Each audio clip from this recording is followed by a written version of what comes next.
আজ ঈদুল আজহার সরকারি ছুটির শেষ দিন কর্মস্থলে ফিরছে ঘরমুখো মানুষ।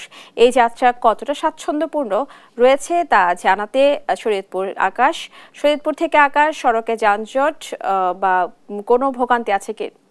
আকাশ, আপনি আমাদের জানাবেন সড়কে যানজট বা কোনো ভোগান্তি আছে কিনা?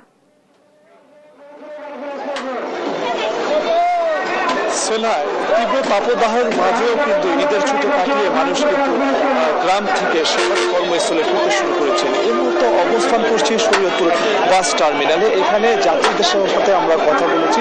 তারা আমাদেরকে যেটি জানিয়েছে যে প্রতিবারের ন্যায় কিন্তু ভাড়ার যে করেছে, যেখানে 250 টাকা করে ভাড়া নেওয়া হতো সেই ভাড়া কিন্তু 300 টাকা করে নেওয়া হচ্ছে বলে তারা আমাদেরকে জানিয়েছে। পাশাপাশি তাদের দুর্ভোগ কিন্তু কমছে না। পদ্মা সেতু চালু হওয়ার পরেও দুর্ভোগ রয়েছে সড়কে।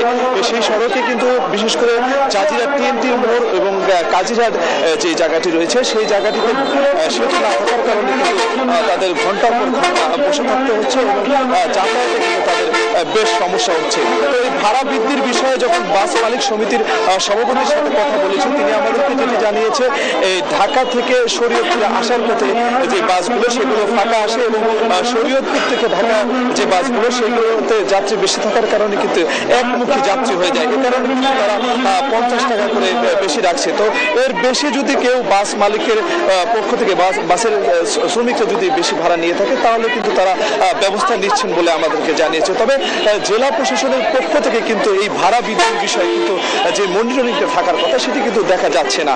তো এইখান থেকে যারা যাত্রী রয়েছে তারা কিন্তু এই কর্মস্থলে যাওয়ার জন্য যে কোনো পন্থায় কিন্তু তারা যাওয়ার চেষ্টা করছে। বাসে বেশি যাত্রী থাকার কারণে কিন্তু তারা ব্যক্তিগত গাড়িতে করেও কিন্তু তারা নিজ নিজ কর্মস্থলে ফিরে যাওয়ার চেষ্টা করছে। পাশাপাশি যাত্রীরা যেটি বলছে, যারা কর্মজীবীরা রয়েছে তারা কালকে গিয়ে যে অফিস আদালতগুলো রয়েছে সেগুলো করবে। পরিবারের সদস্যরা কিছুদিন পরে আসবেন বলে আমাদেরকে তারা জানিয়েছে। তো এই ছিল শরীয়তপুরের ঈদ যাত্রা নিয়ে সর্বশেষ।